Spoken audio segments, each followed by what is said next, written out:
Donc on va faire de la vidéo, une formation dans le logiciel robot. Donc on va essayer de modéliser un bâtiment en charpente métallique.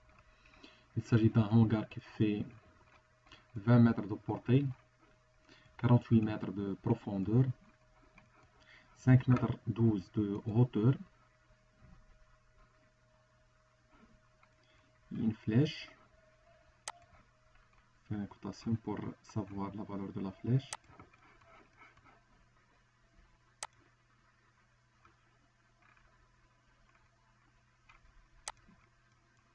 Environ 1,10 m. Donc on ouvre le logiciel robot et on entre sur étude d'un portique spatial.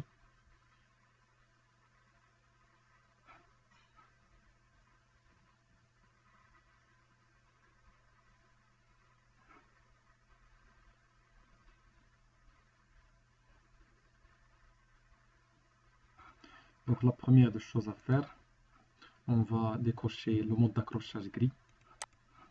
Donc après on va à préférence de la tâche, unité format. Pour les unités, on choisit pour les forces le décanewton, pour les moments décanewton mètre. Pour les normes de conception, on choisit CM66 pour la structure métallique et le BAL 91. Modifie 92 pour les éléments en béton armé, notamment les fondations. Et pour le calcul géotechnique, on choisit DTE 13.12. Voilà, c'est tout. Puis on va à ligne de construction. Et on commence par X. Donc on a une portée de 20 mètres, soit 2 fois 10 mètres. La profondeur, c'est un anthrax de 6 mètres, 8 fois, donc ça donne 48 mètres. Pour la hauteur, on a dit 5 mètres 10. 5, 10 ou 12, ça ne va pas changer grand chose. Et pour la flèche, 1 mètre 10. Et j'applique.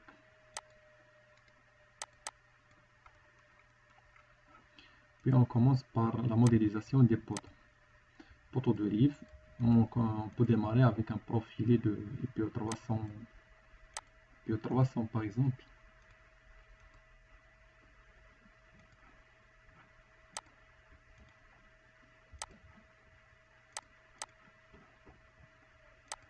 Pour la traverse, on appelle treillis, ou si on peut laisser IPO 300.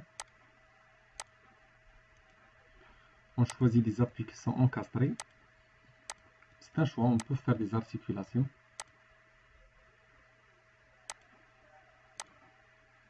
On fait miroir. Après, il faut introduire les jarrets.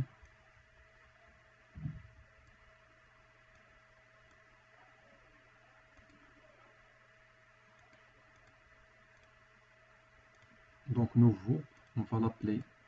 On choisit la longueur 0,15 fois la longueur de la barre. Pour la hauteur, on choisit 0,9 fois la hauteur. On choisit type profilé. Généralement, le jarret, on choisit une chute des profilés de la traverse. Donc 0,9 pour déduire l'épaisseur de la semelle inférieure ou bien supérieure. Parce que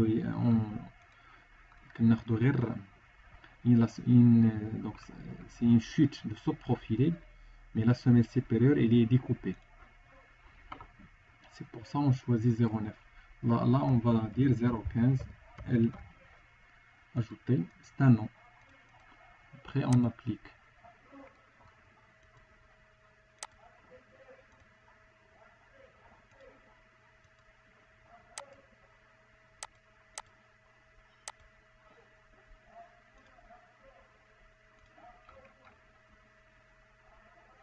On fait une copie.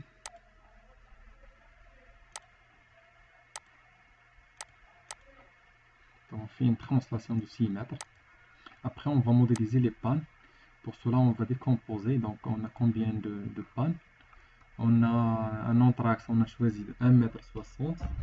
L'anthrax, généralement, dépend de la nature de la tôle. Là, on a une tôle type Nervesco, donc 1,60 m. C'est un anthrax qui est bon. Donc, on a combien? 1, 2, 3. Donc, 6. Donc, on va diviser par 6.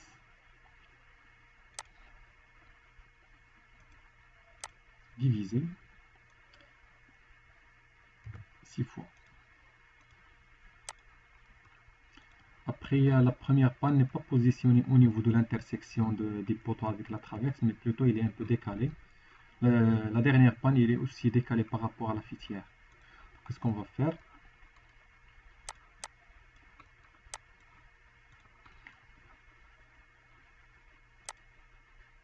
On va aller à ce plan, donc on se positionne sur ce plan qui est incliné. Voilà. Et après, on choisit ces deux nœuds et on fait une translation d'environ moins 0,1 cm.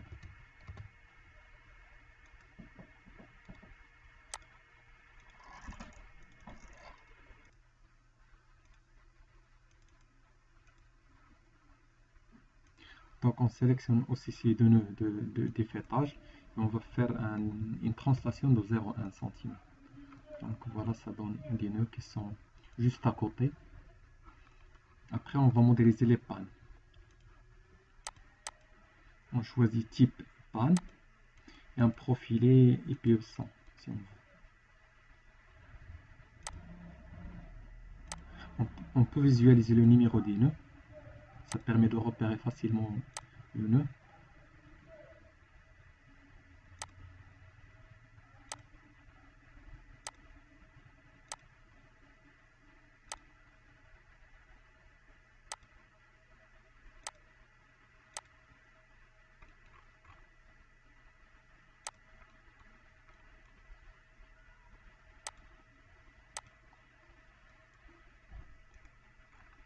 Donc si on zoome sur les pannes, on va voir que les pannes sont légèrement inclinées.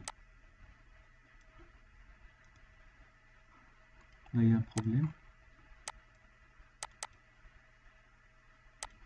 Voilà, c'est bon.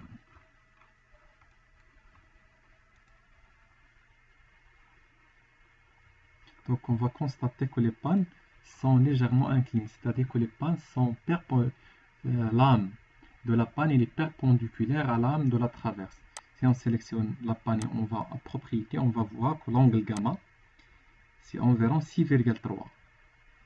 Et cela parce qu'on a choisi cette option de travailler sur le plan qui est incliné. Donc automatiquement le logiciel il détecte l'angle et il positionne la panne comme il faut. Ça nous permet d'éviter de faire la rotation nous-mêmes.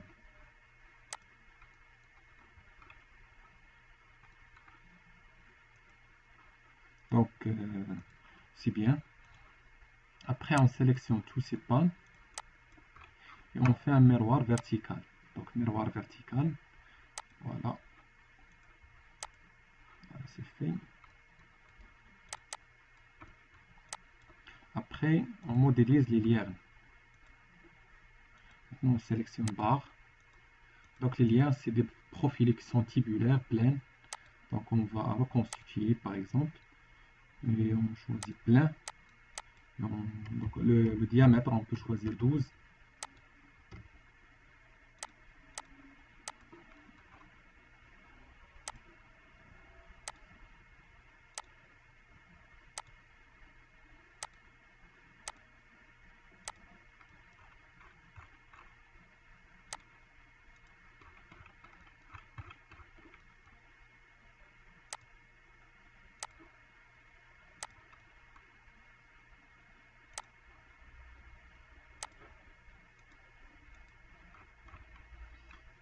Après on sélectionne par section.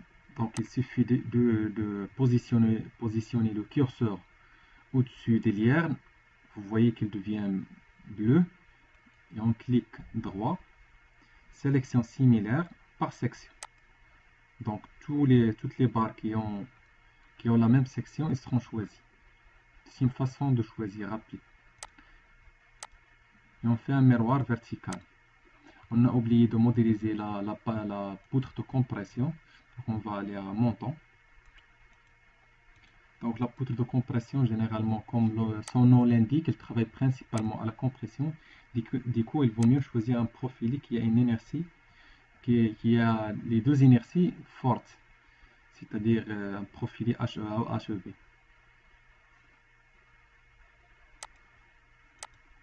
ZDH61.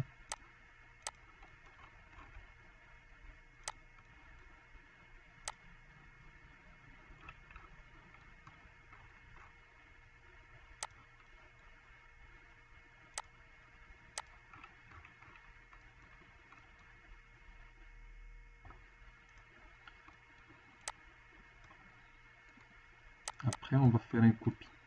Donc, on fait une translation de 6 mètres. Donc, copier 7 fois.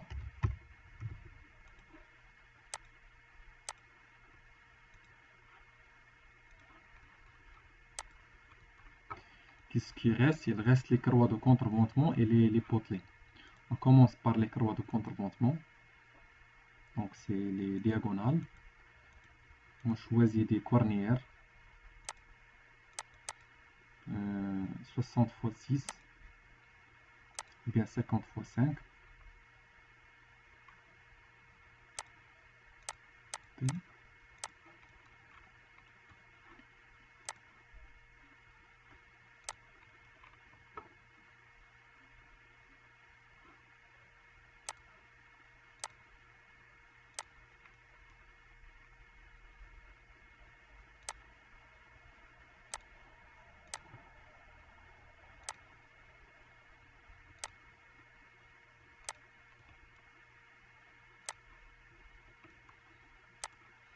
On sélectionne par section.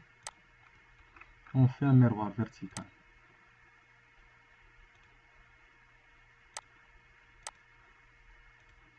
Puis on sélectionne par section. Et on fait une translation.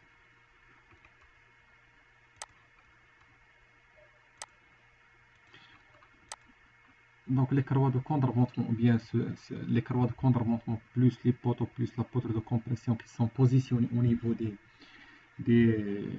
pieds des lampons sont appelés des paliers de stabilité. Ceux qui sont positionnés au niveau de la couverture sont appelés des poutres au vent.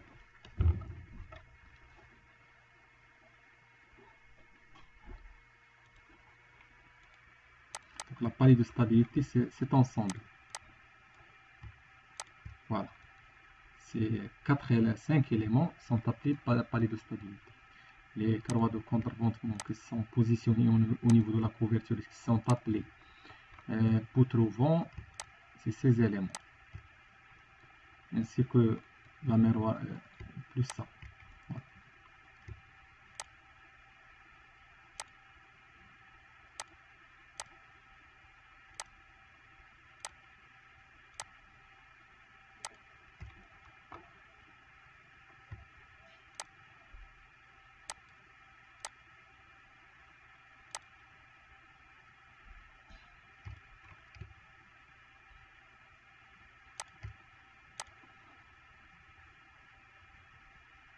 Voilà la poutre au vent.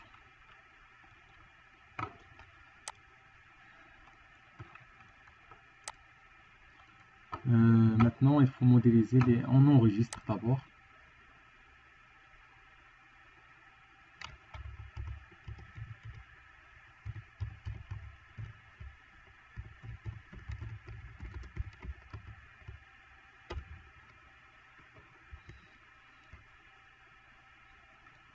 Donc il reste les potelets. Donc les potelets, on peut démarrer avec le type poteau d'olive ou bien poteau, ce qu'on veut, avec barre si on veut. Après on va faire le paramétrage nécessaire. Donc on choisit un IPE 200.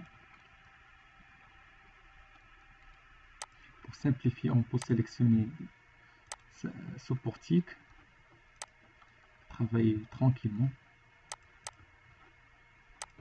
Donc هنا كنمشيو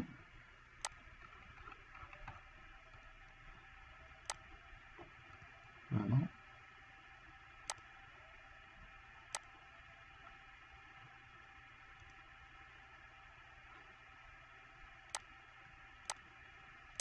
Avec des appuis qui sont articulés, c'est des rotules.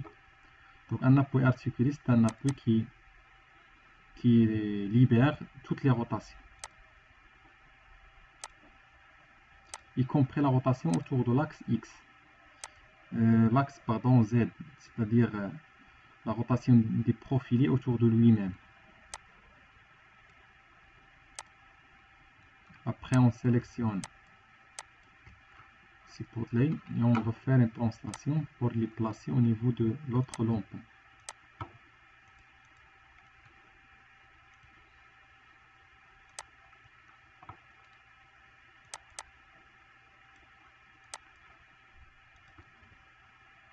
Pour s'assurer que tout est bon, on peut lancer un premier calcul pour voir s'il y a des instabilités ou non. Donc c'est bien, il n'y a pas d'instabilité.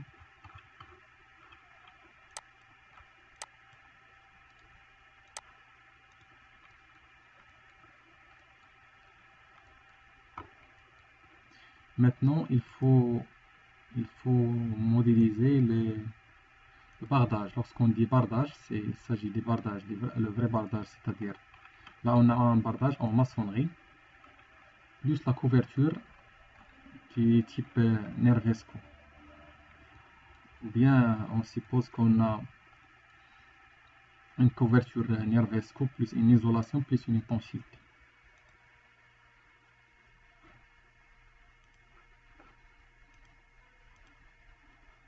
Donc là, cet élément qui est appelé bardage, c'est un élément qui n'a pas de poids, qui n'a pas de caractéristiques mécaniques, mais seulement c'est un élément qui permet la diffusion de la charge et sa répartition sur les éléments de la structure. Donc là, on suppose que sur la maçonnerie, toute la charge, il va directement, la moitié va vers ce poteau et la moitié va vers ce poteau. Donc c'est uniquement les poteaux qui reprennent la charge. Pour la couverture, on sait que la tôle est positionnée perpendiculairement aux pannes, donc la charge elle va directement vers les pannes qui les transmettent au portique. Donc le sens de portée c'est comme ça. C'est comme ça.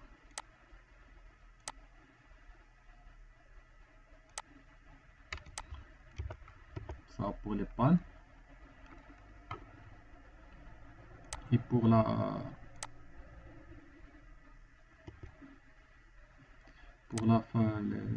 l'ampant, c'est comme ça.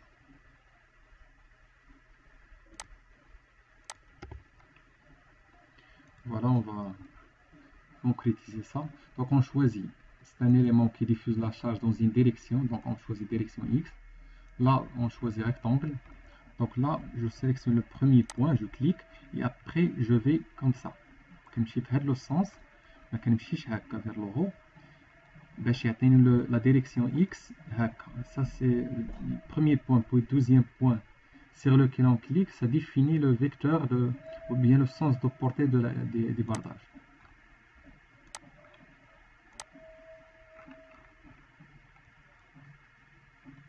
Là, on va faire l'inverse. Premier point, on va vers le deuxième point, c'est là et pas là. Et pas ça, mais plutôt ça.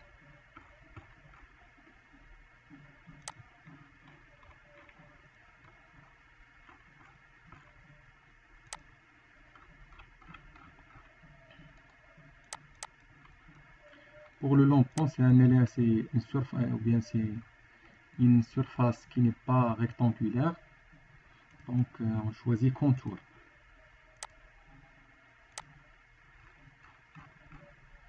Pour le sens de portée, c'est comme les poteaux.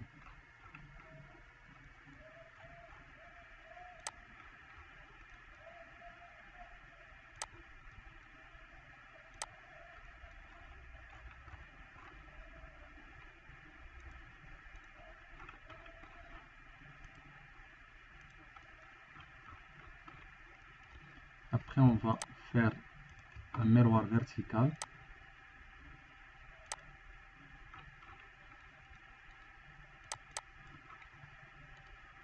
On fait une translation.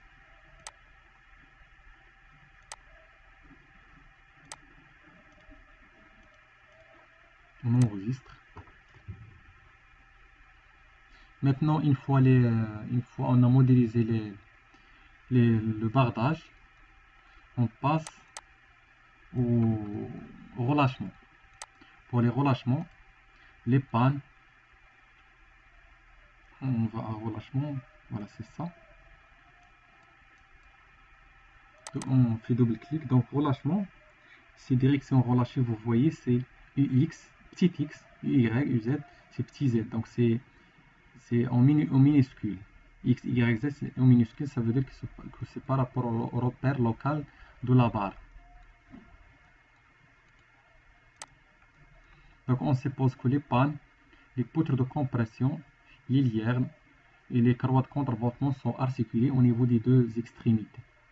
Donc on sélectionne l'ensemble de ces éléments. Voilà, on sélectionne les carreaux de contreventement, les pannes, les potelets et les liernes. Et on fait articuler. Puis on sélectionne l'ensemble des potelets. Donc les potelets normalement sont articulés à la base et sont articulés, on a un appui glissant ou bien un appui simple en tête. Donc au niveau de la base, c'est déjà articulé parce qu'on a fait un appui qui est articulé, donc pas besoin de faire un relâchement articulé. Donc on va choisir encastré à la base parce qu'il est déjà articulé au niveau de l'appui. Et en tête, on va créer un relâchement glissant. Donc on choisit encastré glissé articulé, on va l'appeler encastré glissant et on va libérer le déplacement selon X.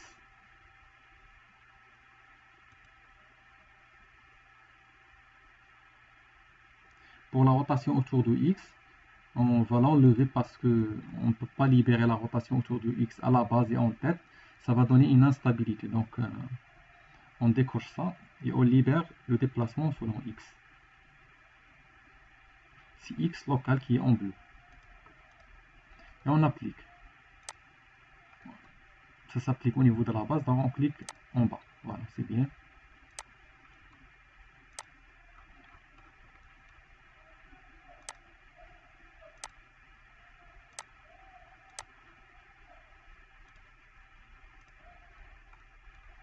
Donc pour lancer le calcul.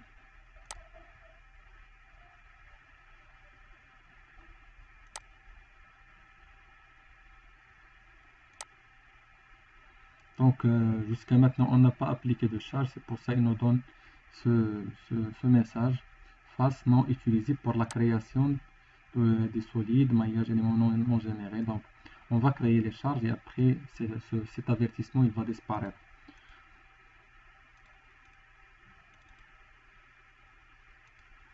Donc on s'arrête là pour la modélisation.